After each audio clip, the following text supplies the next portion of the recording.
Salsabila dari TI 21C dengan NPM 150021126. Nah, di sini aku mau ngejelasin sedikit tentang sistem operasi dengan pokok pembahasan, definisi sistem operasi, fungsi dan tujuan sistem operasi, tugas sistem operasi, serta sasaran sistem operasi. Nah, jadi definisi sistem operasi adalah sebuah program atau software yang bertindak sebagai perantara antara pengguna dengan komputer, yaitu perangkat keras, agar alat perangkat keras ini dapat menjalankan fungsinya dengan benar. Sistem operasi juga memiliki beberapa contoh, diantaranya Windows dan Android. Nah, fungsi dari sistem operasi yaitu sebagai pengelola sumber daya. Sistem operasi berfungsi sebagai pengelola sumber daya yang ada pada komputer, yaitu hardware, seperti input dan output.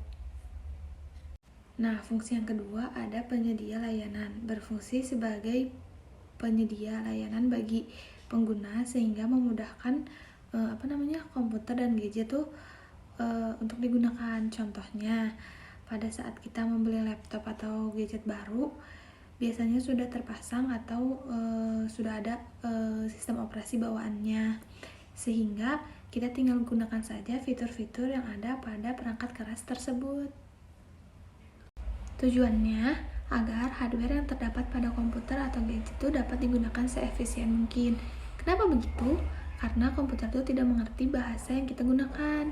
Komputer hanya mengerti bahasa biner. Nah, jadi sistem operasi di sini tuh berfungsi sebagai penerjemah. Gitu, guys.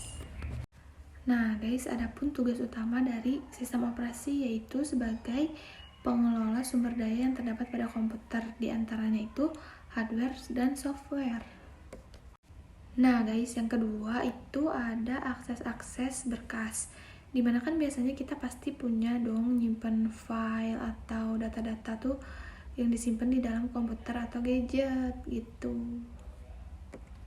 Lanjut, yang ketiga ada mendeteksi atau memberikan tanggapan. Misalkan nih, kita tuh lagi ngupload file atau data. Nah, di situ tuh kita dikasih tahu udah berapa persen uploadnya, terus berhasil atau enggak, error atau enggak, kayak gitu.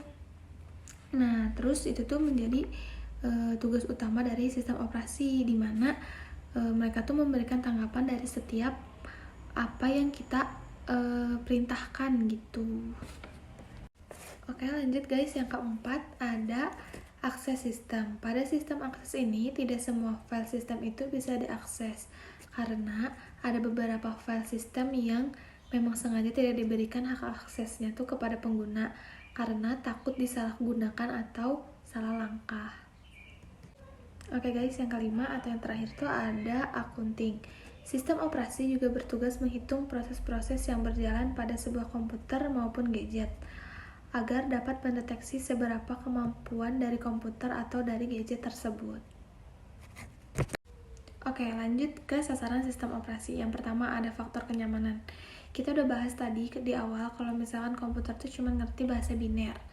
Nah, tapi hadirnya sistem operasi ini menjadi penerjemah dari perintah yang kita berikan kepada komputer melalui input divisi. Nah, perintah yang kita berikan itu sebenarnya dikembalikan ke komputernya itu dalam bahasa biner. Cuman karena sistem operasi ini bertindak sebagai penerjemah, jadi feedback yang diberikan komputer kepada kita tuh sudah tampil dalam bahasa manusia. Jadi, kita bisa melakukan pekerjaan kita dengan nyaman. Yang kedua, ada efisiensi. Dengan hadirnya SO pada komputer yang kita sesuaikan dengan kebutuhan kerja dan kegiatan kerja kita setiap hari, maka tentu saja hal ini memberikan efisiensi yang sangat bermanfaat.